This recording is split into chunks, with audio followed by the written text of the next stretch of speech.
7:41, good morning. Dr. Vincent Lam is here. He's an emergency physician.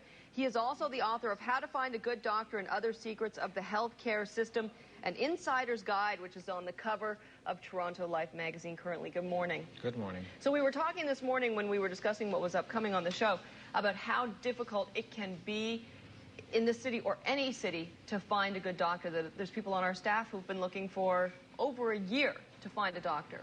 What do you do if you don't currently have a physician? Start looking before you get sick. There's a huge shortage of family doctors in Ontario. That's a system-wide problem. But in terms of what individual people can do, I strongly recommend that people look for a family doctor when they feel well. That's when you'll be able to find one. And here's the thing, too. When I years ago was looking for a doctor and got turned away from a couple of places, I thought, do I have a right to health care? Do I have a... Are there rights there at all? Or no, if a family doctor is full, they're just full, and that's all there is to it. And if you can't find care, tough luck. That's true to some extent.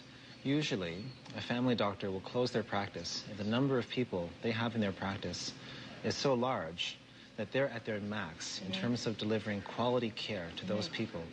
And that is part of the responsibility of the family doctor to say when they have reached that max. Right, because of course there is only so much they can handle. So also looking at how to get the best care once you've found the doctor, if you have a doctor, you also need to be a good patient, don't you, when you Absolutely. go in?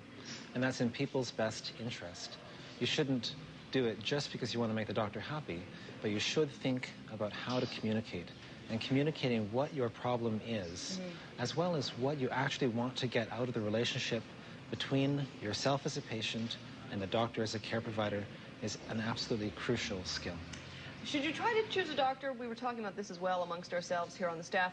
Choosing a doctor maybe relatively near your own age because they may be experiencing similar things to you. Does that matter, do you think, or is that a good idea? What kind of characteristics should you be looking at? The way you can communicate with the person? I think the age difference or age similarity is a very personal decision. And I think that what you really want to look for is a doctor that you can communicate with. And if you're a person who feels more comfortable telling things to a doctor who's 20 years older than you, that's the right age. Right. If you happen to feel more comfortable speaking to a doctor who's of the same gender, of a similar age, then again, for that person, that's the right demographic. And it's interesting, we're going to get into how doctors get paid in a minute as well, which when I first found this out, I was very surprised. But when you go to visit to be a good patient, you should only present one problem per visit, correct?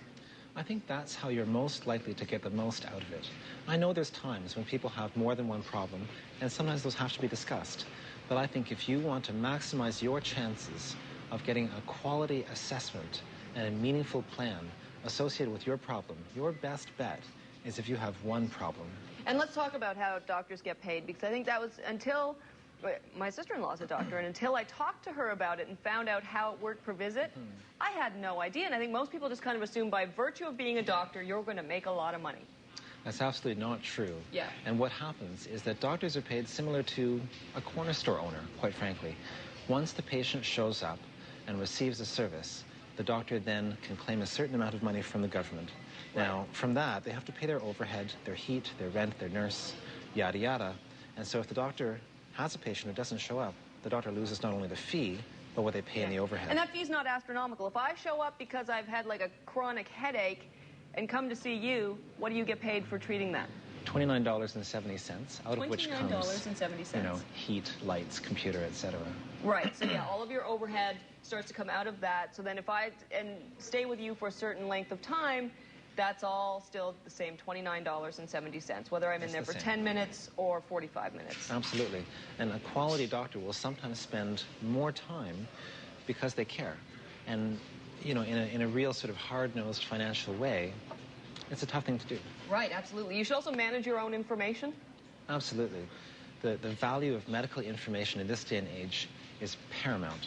The change in one of your tests from day 1 to day 10 may be much more important than that individual test result alone. Right. So if you have a complex medical problem that requires successive testing and the comparison of tests against each other, you should have some idea of what those results mean. Right. Keep track of it yourself. Don't expect someone else to keep track of all of your information. You may need to see a new doctor in an emergency situation, and the advantage to you of having that test information, if you've recently had a CT scan or an ultrasound or a hemoglobin, and that's relevant to your ongoing health, the value is huge. How to Find a Good Doctor by Dr. Vincent Lamb, the current cover story on Toronto Life magazine. Thank you very much.